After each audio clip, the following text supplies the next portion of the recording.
বুঝাতে আমি পারি নাই ঠিক মতন, আপনাদের সাথে কথা বলি নাই, আমি শুধু ডিজাইন করেই দিয়েছি, তাই না?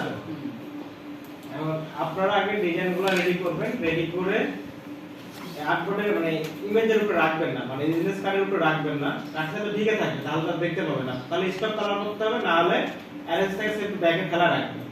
পরবর্তীতে যখন ডিজাইন করার পরে আমি কিন্তু আলাদা আলাদা কিন্তু সাজাইছি, ডিজাইন করাটা কোনো ব্যাপার না, কিন্তু সাজানোটাই ব্যাপার। পরবর্তীতে আপনারা সাজাতে যাই হিমশিমকে যান, কোনটার আগে কোনটা যাবে, কোনটার পরে কোনটা আসবে, যে অ্যারেঞ্জের বিষয়টা আপনারা ক্লিয়ার হননি, যে কোনটা ফ্রন্টে রাখবেন কোনটা ব্যাকে রাখবেন, এটা তো পারেন নাকি সবাই? তাহলে এইখানে আপনার নরমালি দেখেন আমি কয়েকটা শেপ কিন্তু এক্সেস বড় নিয়েছি।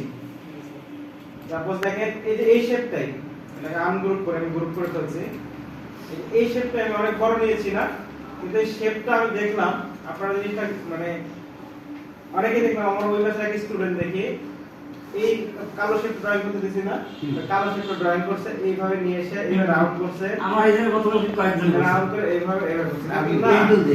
এই শেপটা তো আমার সবার পেছনে আছে, তাই না? তাহলে পেছনে থাকলে আর এই শেপগুলো তো উপরে আছে, তাহলে পেছনে জিনিস আমি এমনিতে দেখতে পাবো না, তাহলে ওই রাউন্ড করার দরকার আছে আমার? রাউন্ড করার কোনো দরকার নাই। এই শেপের উপরে যেহেতু এটা থাকবে, এটা আপনি নরমালি নেন, এটা একটু আঁকা বাঁকা দেওয়া শেপের তলে হোক, সমস্যা নেই, এটাকে দেখতে যাচ্ছে না আর দেখতে পাবেনও না। তো আপনাদের আগে প্রথমে ডিজাইনটা এইভাবে যেভাবে পারেন, পেইন্ট টুল দিয়ে পারেন আর ইলিপস দিয়ে পারেন আর রেক্টেঙ্গেল দিয়ে পারেন, কারণ আগে জিনিসটা ড্রয়িং করে নেবেন। ড্রয়িং করার পরে আপনারা এই যে অ্যারেঞ্জ থেকে সুন্দর করে সাজায় নেবেন। এই যে আপনাদের সেফ জোন ব্লিডের বাইরে বা ভিতরে যদি কোনো অংশ থেকে যায়, ওটা নিয়ে টেনশন করার দরকার নাই। আমি যদি এই ফাইলটা এখন যদি ফাইল থেকে দেখেন আমি এক্সপোর্ট দিই, জেপিজি যদি সেভ দিই, এক্সপোর্ট সেভ ফর ওয়েব, বাইরে তো অনেক অংশ ছিল, তো দেখছেন বাইরের অংশ কি একবার দেখাচ্ছে আমাকে এখানে? জুম করে কেমন জানো?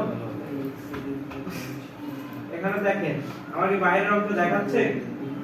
আর বাইরের যতই অংশ থাকুক সমস্যা নেই, ওটা কাটার ওয়ে আছে, ওটা হাইড করার ওয়ে আছে, আর সেভ দিল জেপিজি সেভ দিল, কিন্তু এটা কিন্তু আর আসবে না। তো ওটা আসলে আমরা দেখার সেভ দিলে কি হবে? আপনার ডিজাইনটা কি হলো কিনা সেটা দেখেন। তো এই যে ডিজাইনটা করলাম, এখন কোন জায়গাটা এসে আপনাদের মাথার উপরে দেখেছিল বলেন তো? ওই যে ডিজাইন জায়গা দিয়ে পারবো স্যার, হ্যাঁ স্যার করতে গেলে আসলে একবারে সম্ভব না, একবার দুইবার তিনবার দেখতে দেখতে প্র্যাকটিস করতে, সাতবার যদি দেখেন তা কাম হবে না যদি আপনি প্র্যাকটিস না করেন।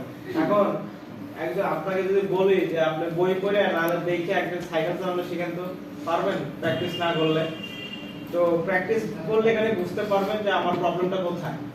আপনারা প্র্যাকটিস করেন, আমি আবার আস্তে আস্তে বুঝাই দিতেছি। শুরু করেন যতটুকু করছি, তারপর টেক্সটের বিষয়টা পরে দেখতেছি, আগে আপনার ডিজাইনটা রেডি করেন।